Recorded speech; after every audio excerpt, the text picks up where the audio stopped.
Chapter के आगे जो है, ठीक है, वो यही है पूरे चैप्टर जो CBSE NCERT chapter 3 pair of linear equation है। इसमें आपको दो ही बातें सीखनी है ओवरऑल, ठीक है। पहला बात ये सीखना है कि how to solve pair of linear equation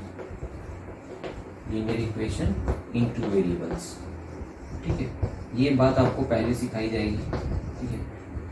ये वीडियोस पहले यही बात आपको सीखेंगे अपन, ठीक है, कि ये जो सोल्यूशन है ये कैसे फाइंड करें। सॉल्व का मतलब है सोल्यूशन फाइंड करना, और सोल्यूशन का मतलब आपको पता ही है, ठीक है, कि पेयर ऑफ लीनियर इक्वेशन को सॉल्व कैसे करें। तो जब सॉल्व करने की बात आएगी तो हम लोग को दो तरीका देखना होगा।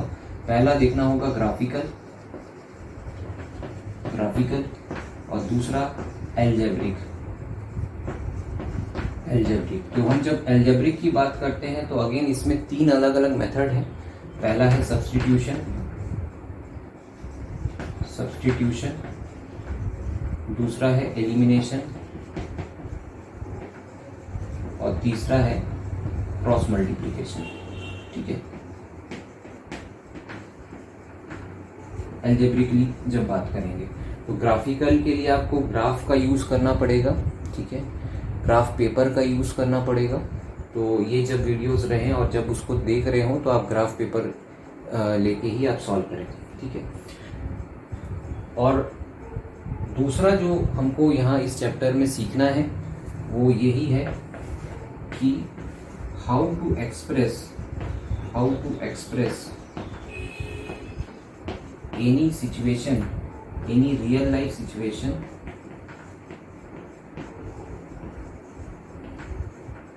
into pair of linear equation into variable, ठीक है। जैसे कि हमने अभी शुरुआत में ही आपको बताया इस वीडियो के, ठीक है, कि हमको ये भी सीखना है कि रियल लाइफ सिचुएशन में हम लोग पेयर ऑफ लीनियर इक्वेशन को कैसे यूज करें, ठीक है, और कैसे एक्सप्रेस करें, ठीक है। तो इनके लिए आपको खास तौर पे वर्ड प्रॉब्लम्स रहेंगे, वर्ड प्रॉब्लम्स रहेंगे। तो मैं आप लोग से यही कहूँगा कि अब जो वीडियोस आएंगे pair of linear equation in two variables के ही रहेंगे। तो ये इंट्रोडक्शन क्लास था, इसमें आपने बहुत कुछ देखा कि वेरिएबल्स क्या है, लीनियर क्यों है, स्ट्रेट लाइन क्या है, सोल्यूशन किसे बोलते हैं, ठीक है, पेयर ऑफ लीनियर इक्वेशन की ही क्यों बोल रहे हैं, ठीक है। और हम लोग आगे भी देख लो, आगे भी हम लोग यही करेंगे। तो हम एल्जेब्रिक मेथड को पहले कवर करेंगे, तो एक एक वीडियोस इनके ऊपर आएगा, सब्स्टिट्यूशन, एलिमिनेशन, क्रॉस मल्टीप्लिकेशन, फिर आएगा ग्राफिकल के ऊपर, फिर हम लोग वर्ड प्रॉब्लम्स को देखेंगे, ठीक है। इस वीडियो में हम लोग ये डिस्कस करेंगे कि कैसे हम पहचाने कि दो लीनियर इक्वेशन के कितने सोल्यूशन हो सकते हैं, ठीक है। एक हो सकता है, दो हो सकता है, कि इन्फिनाइट हो सकता है, कि कोई सोल्यूशन हो ही नहीं सकता। तो सोल्यूशन क्या है ये आपको प्रीवियस वीडियो में हमने आपको समझाया कि सोल्यूशन होता है उस कॉमन पॉइंट को हम सोल्यूशन बोलते हैं जो दोनों इक्वेशन को सेटिस्फाई करता है, ठीक है। तो हमको यहाँ पर क्या है कि हमको यहाँ पर एक ट्रिक है, इस ट्रिक को आप देखेंगे, इस ट्रिक को फॉलो करेंगे तो आपको बिना सॉल्व किए ही ये पता चल जाएगा कि लाइंस किस तरीके के हैं, ठीक है। तो देखिए, तो हमारे पास दो इक्वेशन है, ये एक इक्वेशन है और ये दूसरा इक्वेशन है, ठीक है। आपको अभी ये समझ में आ गया होगा कि क्यों हम लोग पेयर ऑफ लीनियर इक्वेशन बोल रहे हैं, क्योंकि हमको दो लीनियर इक्वेशन को सॉल्व करना है, ठीक है। मतलब इन दोनों के बीच में हमको सॉल्यूशन फाइंड करना है, ठीक है। तो ये एक जो इक्वेशन है ये एक लाइन को रिप्रेजेंट करेगा और दूसरा इक्वेशन जो है दूसरे लाइन को रिप्रेजेंट करेगा, ठीक है, ग्राफिकली, ठीक है। तो दो लाइन के बीच में क्या क्या इंटरेक्शन हो सकता है, ठीक है, क्या क्या इंटरेक्शन, किस तरीके का इंटरेक्शन होगा, तो इसके तीन पॉसिबिलिटीज है, ठीक है। तो there can be three possibilities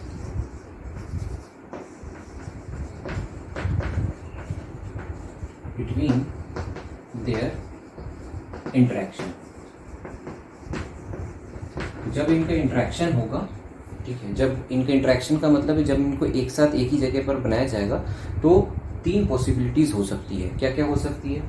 ठीक है, पहला ये हो सकता है कि दोनों लाइन इंटरसेक्ट करें एट ए पॉइंट। ठीक है, ये मान लीजिए इक्वेशन 1 है, ये इक्वेशन 2 का है। आपको मालूम है कि ये जो लाइन है ये एक लाइन ही बनेगा और दूसरा एक लाइन बनेगा। ठीक है, तो यहाँ पर देखिए कि यहाँ पर दोनों एक ही जगह पर आके मीट कर रहे हैं। इस पॉइंट को हम लोग क्या बोलते हैं? सोल्यूशन। इसी पॉइंट को हम लोग क्या बोलते हैं? सोल्यूशन। ठीक है, तो कितने सोल्यूशन मिले आपको? एक ही सोल्यूशन मिला, क्योंकि एक ही कॉमन पॉइंट है। ठीक है, सोल्यूशन का मतलब यही होता है। ठीक, तो इनको हम इंटरसेक्टिंग बोलेंगे, इंटरसेक्टिंग लाइन। ठीक है, दूसरा पॉसिबिलिटी क्या हो सकता है? दूसरा पॉसिबिलिटी ये हो सकता है कि दोनों लाइन एक के ऊपर ही एक आ जाए। इक्वेशन 1 और इक्वेशन 2 दोनों ही एक के ऊपर एक आ जाए। ठीक है, ओवरलैप करें। तो जब ओवरलैप होता है तो हम उसे कोइंसाइडिंग बोलते हैं, कोइंसाइडिंग लाइंस। ठीक है, अब आप पूछोगे कि सर इसमें कितने सोल्यूशन हो सकते हैं? देखिए, हर वो पॉइंट यहाँ पर वो सोल्यूशन होगा जो लाइन में लाई कर रहा है। तो ऐसे कितने पॉइंट हो सकते हैं? एक नहीं, दो नहीं, एक लाइन में तो इन्फिनाइट पॉइंट होते हैं। तो यहाँ पर हम क्या कहेंगे कि infinite common point, infinite common point, इसलिए इन्फिनाइट सोल्यूशन, इन्फिनाइट सोल्यूशन। ठीक है, तो ऐसे लाइंस के इन्फिनाइट सोल्यूशन हो सकते हैं। ठीक है, और ऐसे लाइंस भी हो सकते हैं जहाँ पर ये दोनों ही एक दूसरे के ऊपर ओवरलैप करें। ठीक है, तो ये पहली पॉसिबिलिटी हो गई, ये हो गई दूसरी पॉसिबिलिटी। और तीसरा पॉसिबिलिटी क्या हो सकता है कि दो लाइन हो सकता है कि इनके बीच में कोई सोल्यूशन हो ही ना। ठीक है, तो ये कैसा लाइन है? ये है पैरेलल लाइन। ठीक है, मतलब आप जब इनको बनाए तो दोनों आपस में पैरेलल दिखा। ठीक है, पैरेलल लाइंस। ठीक है, तो अब बताइए क्या इनके बीच में कोई कॉमन पॉइंट है? नहीं है, तो इसका मतलब इनके बीच में कोई सोल्यूशन होगा? नहीं होगा। ठीक है, तो कोई कॉमन पॉइंट नहीं है, no common point, therefore no solution, no solution, कोई सोल्यूशन नहीं है। ठीक है, तो ये 3 पॉसिबिलिटी हो सकती है जब इनको आप ग्राफ में बनाएंगे। तो ये पता करने के लिए क्या आप हमेशा ग्राफ बनाएंगे? पहले दोनों लाइन का ग्राफ बनाएंगे, उसके बाद बताएंगे कि इंटरसेक्टिंग है कि कोइंसाइडिंग है कि पैरेलल है? नहीं। ठीक है, इसके लिए ही एक ट्रिक है। ट्रिक में क्या है कि हम लोग A1 और A2, A1 और A2 क्या है? Coefficient of x, coefficient of x in second equation.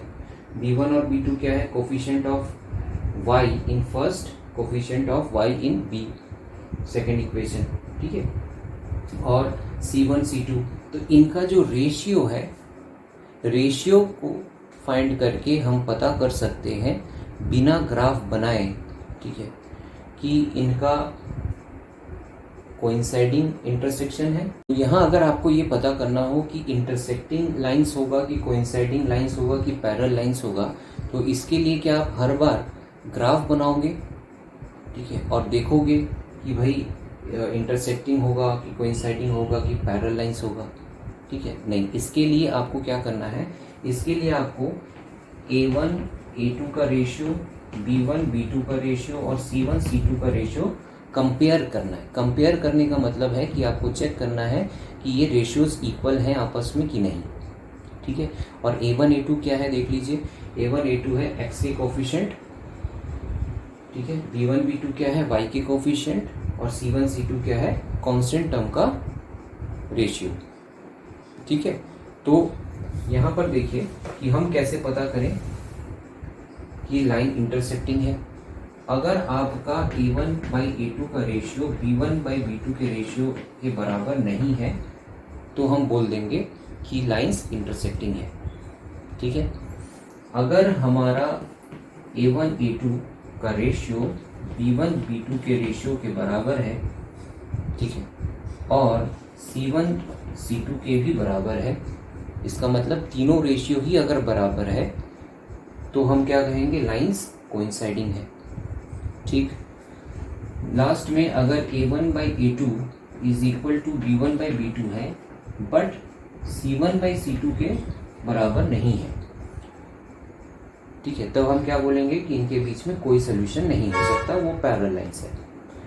ठीक है, तो ये ट्रिक, ये रेशियो निकाल के आप कभी भी पता कर सकते हो, देख के ही पता कर सकते हो कि लाइंस के बीच में कोई सोल्यूशन होगा कि नहीं होगा, बिना उनको ड्रॉ किए। ठीक है, तो इसके ऊपर क्वेश्चन फॉर्म होते हैं, तो वो क्वेश्चंस को भी हम लोग अभी देखेंगे कि आपको सिर्फ आइडेंटिफाई करना है कि लाइंस कैसे हैं। तो सिर्फ आइडेंटिफिकेशन करने के लिए आप ये फॉर्मूले को यूज़ करेंगे। ठीक है, अब यहाँ पर एक और टर्म हम इंट्रोड्यूस करते हैं, कंसिस्टेंट एंड इनकंसिस्टेंट। ठीक है, तो कंसिस्टेंट किसे बोला जा रहा है, जिनके सोल्यूशन है।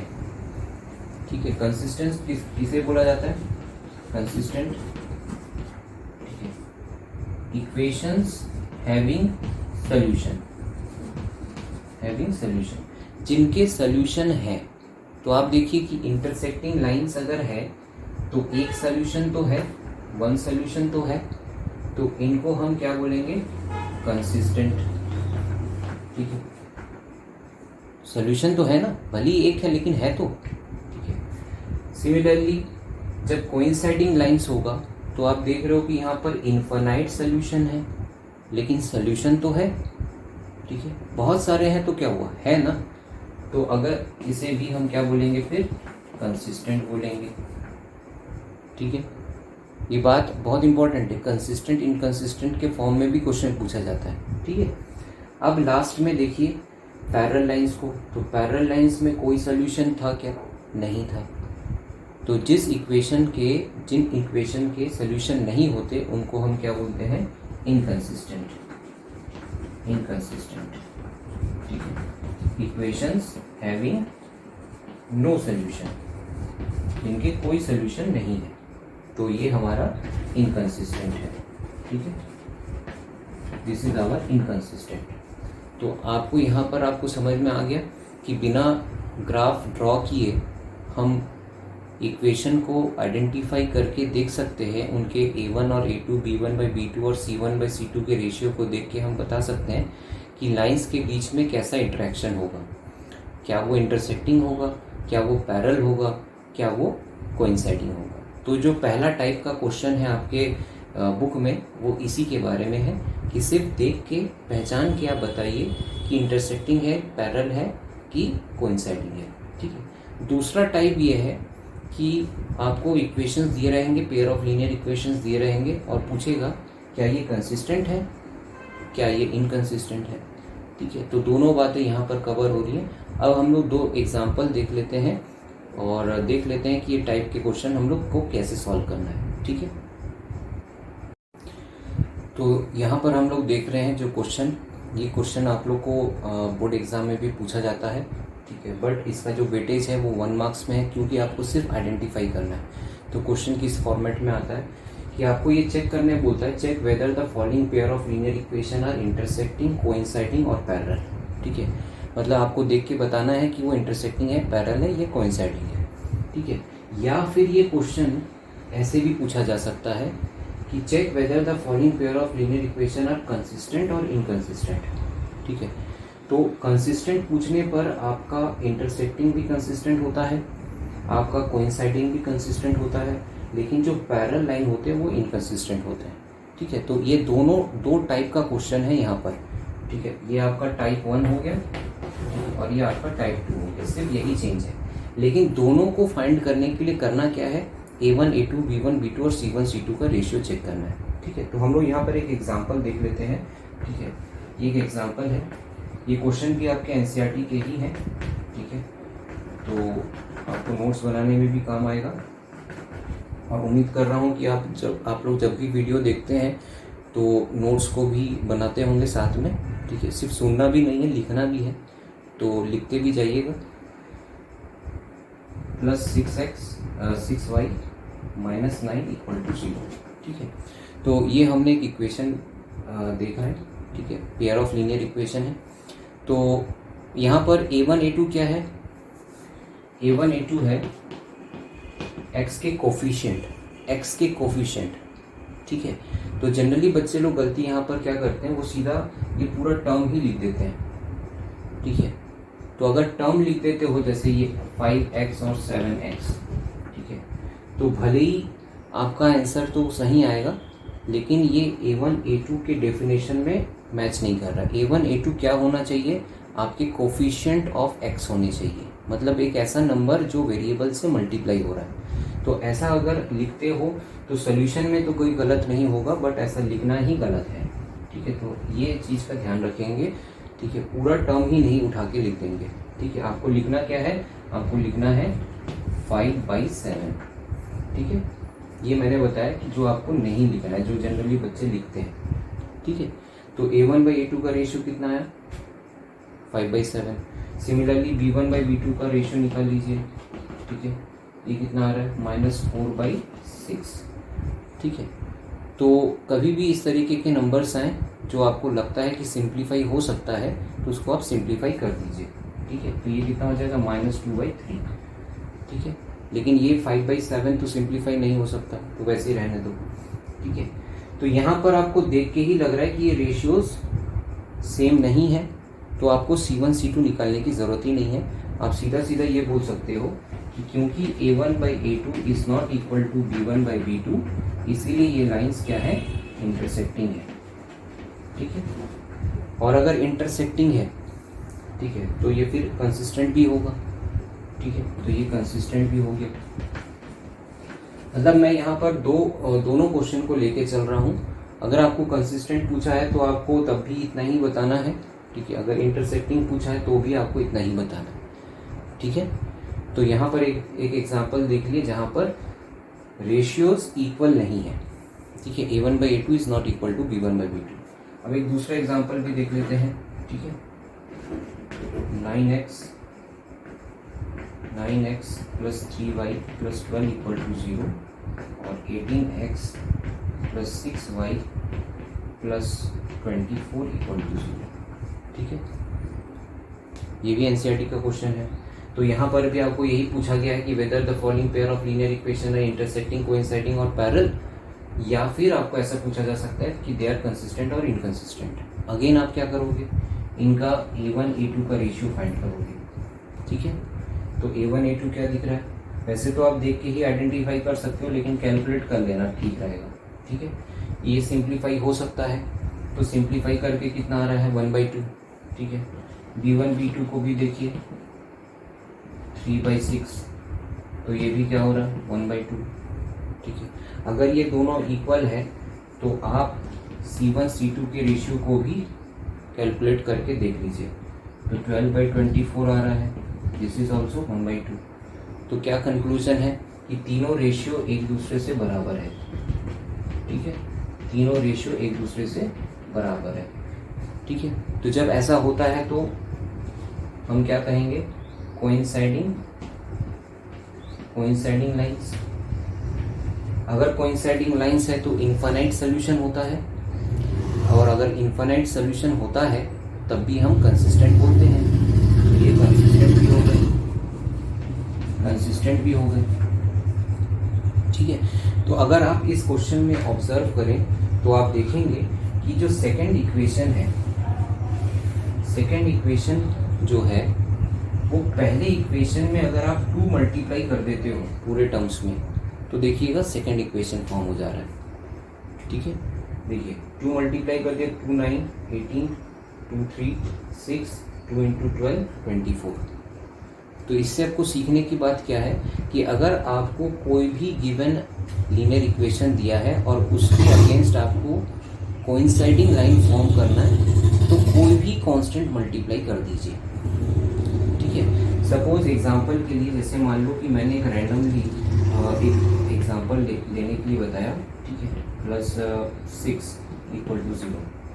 अब मुझे बोला गया है कि भाई इस लाइन का एक कोइंसाइडिंग लीनियर इक्वेशन बताइए, तो मैं क्या करूँगा? सिंपली इसमें कोई भी कांस्टेंट टर्म मल्टीप्लाई कर दूंगा, कोई भी कांस्टेंट मल्टीप्लाई कर दूंगा, चाहे वो 2 हो, 3 हो, 4 हो, कुछ भी हो। ठीक है, तो मैं यहाँ पर 4 मल्टीप्लाई कर देता हूँ। ठीक है, तो जब 4 मल्टीप्लाई कर दूंगा तो क्या हो जाएगा, देखिए 20x 16y plus 24 equal to 0, है ना। तो ये दोनों पेयर क्या बन जाएंगे, आपके कोइंसाइडिंग पेयर बन जाएंगे। तो हमेशा याद रखिए, कोइंसाइडिंग पेयर कैसे बना सकते हो आप, कोई भी एक कांस्टेंट नंबर को मल्टीप्लाई कर दीजिए किसी में। ठीक है, तो आपका कोइंसाइडिंग पेयर आ जाएगा। ठीक है, तो ये दो बात सीख के मिल गए। अब एक और एग्जांपल देखते हैं। तो यहाँ पर एक और एग्जांपल है। ठीक है, यहाँ पर भी सेम क्वेश्चन है, पूछा जा रहा है कि whether lines are intersecting, parallel और कोइंसाइडिंग, या फिर कंसिस्टेंट और इनकंसिस्टेंट। ठीक है, तो पहले आप यहाँ पर देखेंगे कि ये जो पहला इक्वेशन है वो जनरल फॉर्म में नहीं है, क्योंकि जनरल फॉर्म में आपका equation ax plus B Y plus C equal to 0 होता है, मतलब राइट हैंड साइड में 0 होना चाहिए। ठीक है, लेकिन यहाँ पर हम क्या देख रहे हैं, राइट हैंड साइड में -10 है। तो ये जनरल फॉर्म में पहले लाना बहुत ज़रूरी है। ठीक है, हमेशा किसी भी क्वेश्चन में, कोई भी क्वेश्चन में, जितने भी पूरे चैप्टर में जब भी आपको ऐसा दिखेगा तब भी आपको इक्वल टू 0 ही रखना है। ठीक है, ये दिमाग में रखे रहिए। तो अगर मैं इसको ऐसा लिखूं तो ये 6x minus 10y plus 10 equal to 0 हो जाएगा, क्योंकि इसको हम ट्रांसफ़र कर दिए तो साइन चेंज हो गया और ये +10 हो गया। अब जो आपका पेयर है वो कुछ ऐसा दिखने में है, दोनों जनरल फॉर्म में है। तो अब हम बता सकते हैं कि ये क्या होने वाला है। ठीक है, तो अब इनके जो a1/a2 का रेशियो है उसे फाइंड करिए। तो यहाँ देख रहे हो 6/2 सिंप्लीफाई हो सकता है, मतलब 3 हो गया। ठीक है, यहाँ पर b1/b2 देखिए -3 -1। ठीक है, और जब भी रेशियो लिखें, जब भी कोफिशिएंट लिखें विद साइन लिखें, ये बात को भी नोटिस करना है। ठीक है, तो यहाँ पर माइनस माइनस कैंसिल हो गया, बच के कितना रहा, 3। और हमने सीखा है कि अगर a1 a2 equal to b1 b2 आता है तो c1 c2 भी कैलकुलेट करना चाहिए। ठीक है, तो हम c1/c2 कैलकुलेट करते हैं तो कितना आ रहा है, 10/9, और ये सिंप्लीफाई भी नहीं हो रहा। तो क्या ये तीनों रेशियो बराबर है, नहीं। तो ये कैसा हुआ, a1 a2 equal to b1 b2 तो है, बट c1 c2 के बराबर नहीं है। ठीक है, तो ये कंडीशन किसका है, ये कंडीशन पैरेलल लाइंस का है। ठीक है, पैरेलल लाइंस, और पैरेलल लाइंस के कोई सोल्यूशन होते हैं क्या, कोई सोल्यूशन नहीं होते, इसलिए हम इसे क्या बोलेंगे, इनकंसिस्टेंट। ठीक है, तो इस क्वेश्चन में आपने दो बातें सीखी कि कभी भी कोई लीनियर इक्वेशन दिखे तो पहले आप उसे जनरल फॉर्म में लेके आइए। ठीक है, always in general form, always in general form. ठीक है, हमेशा जनरल फॉर्म में लाइए। ठीक है, और दूसरी बात ये भी सीखा कि भाई जब a1 a2 b1 b2 के बराबर हो तो c1 c2 भी कैलकुलेट करना है। ठीक है, तो हो सकता है कि वो इक्वल हो सकता है वो इक्वल ना हो, इक्वल नहीं होगा तो वो पैरेलल लाइंस है। तो आपने कुल मिला के अभी 3 क्वेश्चन किए, जहाँ पर एक इंटरसेक्टिंग मिला, दूसरा आपको कोइंसाइडिंग मिला, और तीसरा आपको पैरेलल लाइंस मिला।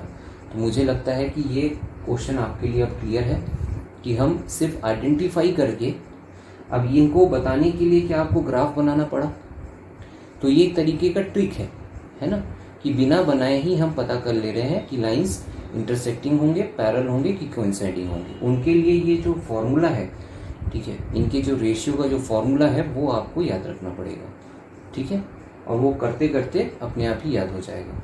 ठीक है, तो होप सो कि आपको ये क्वेश्चन समझ में आया होगा, ये टॉपिक समझ में आया होगा, है ना। नेक्स्ट टॉपिक में हम लोग देखेंगे कि ग्राफिकली हम इसको सोल्यूशन में कैसे करें।